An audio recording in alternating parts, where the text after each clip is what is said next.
নির্বাচনী প্রচারে অংশ নিতে ২ দশক পর ময়মনসিংহে বিএনপি চেয়ারম্যান তারেক রহমান তার আগমন ঘিরে উৎসবের নগরীতে পরিণত হয়েছে পুরো জেলা।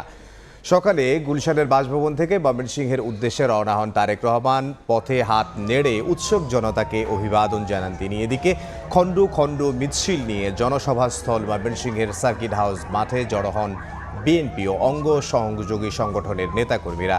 স্লোগানে স্লোগানে মুখর চারপাশ। প্রিয় নেতাকে এক নজর দেখার জন্য অধীর অপেক্ষায় তারা। তারেক রহমানের নেতৃত্বে আগামীর বাংলাদেশ হবে মানবিক, এমনটাই প্রত্যাশা নেতাকর্মীদের। জনসভায় বিভাগটির ২৪ বিএনপি প্রার্থীকে পরিচয় করিয়ে দেওয়ার কথা রয়েছে। এছাড়া ধানের শীষের পক্ষে ভোট চাইবেন তারেক রহমান।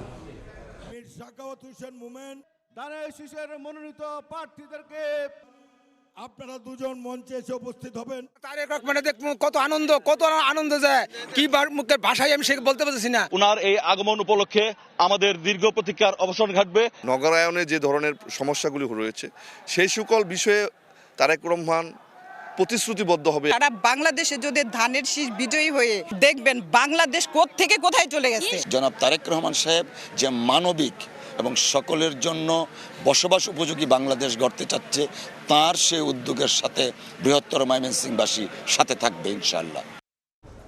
এই মুহূর্তে ময়মনসিংহের সার্কিট হাউস মাঠে আছেন সহকর্মী ওবায়দুল হক। সরাসরি যাব তার কাছে। ওবায়দ, কি খবর রয়েছে আপনার কাছে?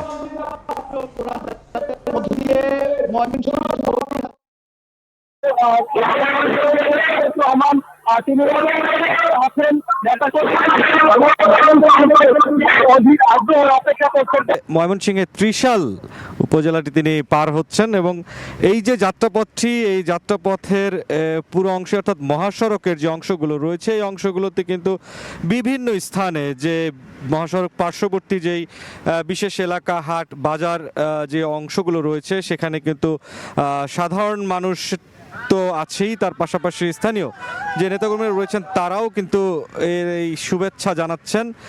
সড়ক পথে ময়মনসিংহে যে নির্বাচনী প্রচারণার কাজে বের হয়েছেন বিএনপি চেয়ারপারসন তারেক রহমান, তাকে এবং বিভিন্ন স্থানে গাড়ি কিছুটা ধীর গতি করে বিএনপি চেয়ারম্যান সেই শুভেচ্ছার কিন্তু উত্তর দিচ্ছেন।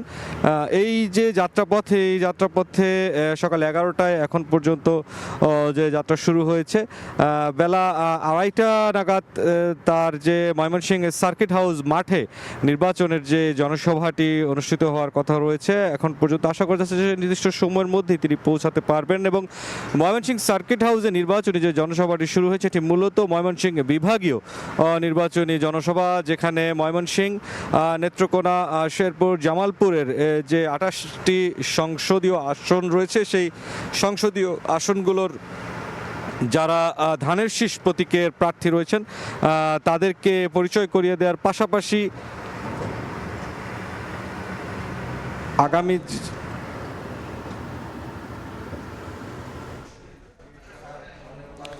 জুনায়েদ, আপনাকে ধন্যবাদ। মুরসালিন হক জুনায়েদ তারেক রহমানের গাড়িবহরের সাথে রয়েছেন, সেখান থেকে আমাদেরকে সবশেষ তথ্য জানাচ্ছিলেন। তারেক রহমানের গাড়িবহরটি এই মুহূর্তে ত্রিশাল পার করছেন সেটি আমাদেরকে জানাচ্ছিলেন। এবং এর আগে আমাদের সহকর্মী ওবায়দুল হক তিনি ময়মনসিংহের সার্কিট হাউসের মাঠ থেকে আমাদের সঙ্গে যোগ দিয়েছিলেন।